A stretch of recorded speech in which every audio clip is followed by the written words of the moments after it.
ایک بات بڑی ضروری ہے، وہ میں نے آپ سے ضرور کرنی ہے۔ ایک آیت ہے قرآن پاک کی سورت بقرہ پہلا سپارہ آیت نمبر 120۔ اللہ تعالیٰ نے ایک حد بیان کر دی، فرمایا وَلَن تَرْضَىٰ عَنْكَ الْيَهُودُ وَلَا النَّصَارَىٰ حَتَّىٰ تَتَّبِعَ مِلَّتَهُمْ۔ فرمایا یہ یہودی اور عیسائی تم سے ہرگز راضی نہیں ہوں گے۔ یہ قرآن ہے اور سادہ ترجمہ تفسیر کی بھی ضرورت نہیں۔ یہ معاہدے کر لیں، محبت کے وعدے کر لیں، یہ تم سے راضی نہیں ہوں گے۔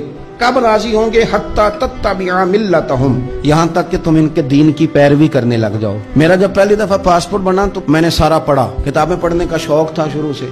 اس کے ہر صفحے پہ لکھا ہے کہ سوائے اسرائیل کے، یعنی آپ پوری دنیا میں یہ سبز ہلالی پاسپورٹ لے کے جا سکتے ہیں، خبردار اسرائیل آپ یہ پاسپورٹ لے کے نہیں جا سکتے۔ یعنی اتنی نفرت کسی ملک سے کہ اس پر لکھ کے چھاپ دیا ہر صفحے پر کہ یہ پاسپورٹ سوائے اسرائیل کے ہر ملک کے لیے کارآمد ہے۔ میرا سوال ہے عرب کے ان لیڈروں سے جنہوں نے اسرائیل کے ساتھ معاہدہ کیا، مجھے بتاؤ تمہیں فلسطین کی بیٹیاں بھول گئی نا؟ ساری کی ساری تمہیں وہ ماں بھول گئی نا جو مسجد اقصی کے دروازے پہ کھڑی ہو کے چیخیں مارتی تھی اور کہتی تھی کوئی علی کو خبر کرو کہ میری بچیاں قید میں ہیں؟ اور بھول گئی؟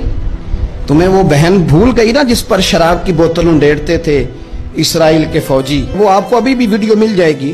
وہ انڈیلتے تھے شراب کی بوتل، اسے پکڑتے تھے، دست درازی کرتے تھے، اور وہ بیٹی کہتی تھی یا رحمت للعالم۔ بھول گیا تمہیں وہ سارا کچھ؟ تم نے ایک منٹ لگایا اور تم معاہدہ کس سے کروا رہے ہو؟ امریکہ کے صدر سے؟ اتنا ظلم کیا تم نے، اتنا قاتل کے ساتھ معاہدہ؟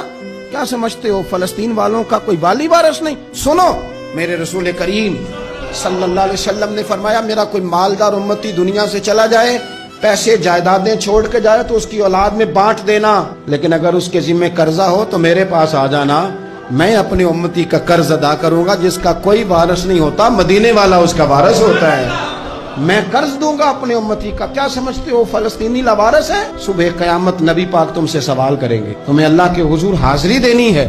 کیوں نہیں صلح کرتا اسرائیل فلسطین کے ساتھ؟ لبنان کے ساتھ دوستی کیوں نہیں کرتا؟ شام سارا کٹ گیا اسرائیل کی وجہ سے، آج تمہیں خیال آیا ان کے ساتھ معاہدہ کرنے کا؟ ہمیں سبق پڑھاتے ہو خدا سے ڈرو۔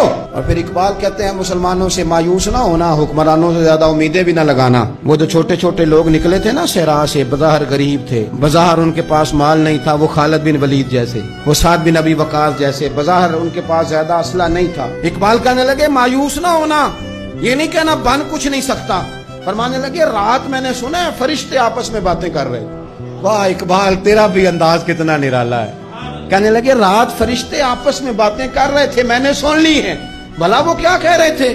یہ سارے لوگ نا خالد بن ولید، سعد بن ابی وقاص، یہ صحرا کے رہنے والے، اور اس وقت کی سب سے سپر پاور روما کہلاتی تھی، الٹ پلٹ کے رکھ دی ساری رومی سلطنت۔ تو اقبال کہنے لگے رات فرشتے آپس میں باتیں کر رہے تھے کہ سنا ہے پاکستان کے، ہندوستان کے مسلمان جوان مایوس ہو گئے۔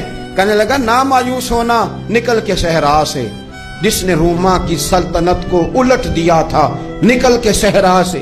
گرمی دیکھو اس شعر کی، ولولہ دیکھو اس مرد کا جو مصور پاکستان ہے، نکل کے صحرا سے جس نے روما کی سلطنت کو الٹ دیا تھا، سنا ہے میں نے یہ قدسیوں سے، وہ شعر پھر ہوشیار ہوگا۔